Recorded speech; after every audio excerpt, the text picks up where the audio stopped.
আজকের মেনু আলু পোস্ত, যার জন্য লাগবে বড় চামচের 4 চামচ পোস্ত, একটা গোটা পেঁয়াজ আর কটা লঙ্কা। পেঁয়াজ, পোস্ত এবং লঙ্কাগুলোকে ভালো করে বেটে নেব সামান্য একটু জল দিয়ে। বাটার পর পেস্টটা এমন দেখতে লাগবে।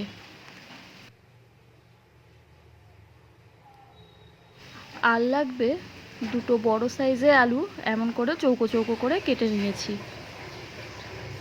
এবার একটা কড়াই গরম করব। গরম করার পর সামান্য তেল দেব। একটু বেশি তেল দেব যাতে আলুগুলো ভাজতে পারি। তেল দেওয়ার পর এর মধ্যে দেব গোটা জিরে। গোটা জিরেটা একটু ভাজা হয়ে গেলে গন্ধ বেরোবে। তারপর এর মধ্যে দিয়ে দেব টুকরো করে কেটে রাখা আলুগুলো, তার সাথে একটা লঙ্কাও দিয়েছি।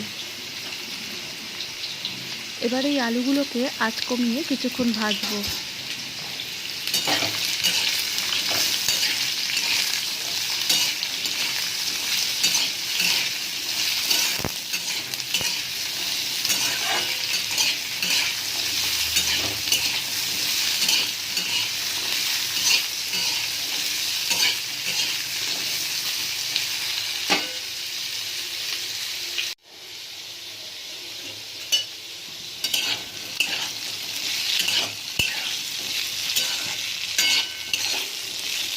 আলুগুলোকে আঁচ কমিয়ে এমন করে 4 মিনিট ভাজতে থাকবো।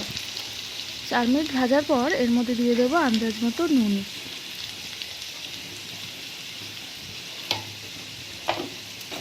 এই রান্নায় হলুদ ব্যবহার করব না। এইভাবে কিছুক্ষণ নাড়তে থাকবো আঁচ কমিয়ে। আলুগুলো একটু নরম হয়ে গেলে এর মধ্যে দিয়ে দেব বেটে রাখা পোস্ত, পেঁয়াজ আর লঙ্কা বাটা। আঁচটা কমানো থাকবে।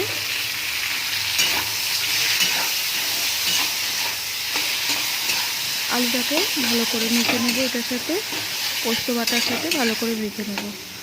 একটু সামান্য বাটি ধোয়া জলও দিয়ে দেব। এবার আঁচটাকে একটু বাড়িয়ে দেব জল দেওয়ার আগে।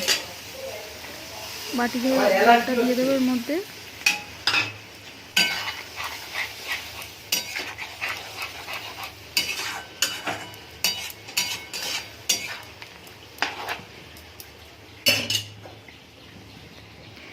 আর একটু সামান্য জল অ্যাড করব আলুগুলো যাতে সেদ্ধ হয়। আঁচটা বাড়িয়ে রাখবো। এইভাবে কিছুক্ষণ রেখে দেব যতক্ষণ না আলুগুলো সেদ্ধ হবে। 2 মিনিট পর এরকম অবস্থা হবে।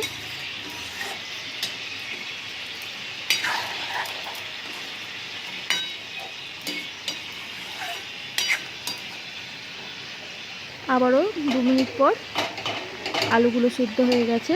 এবার হাতার সাহায্যে আলুগুলোকে একটু মিশিয়ে নেব যাতে গ্রেভিটা একটু ঘন হয়।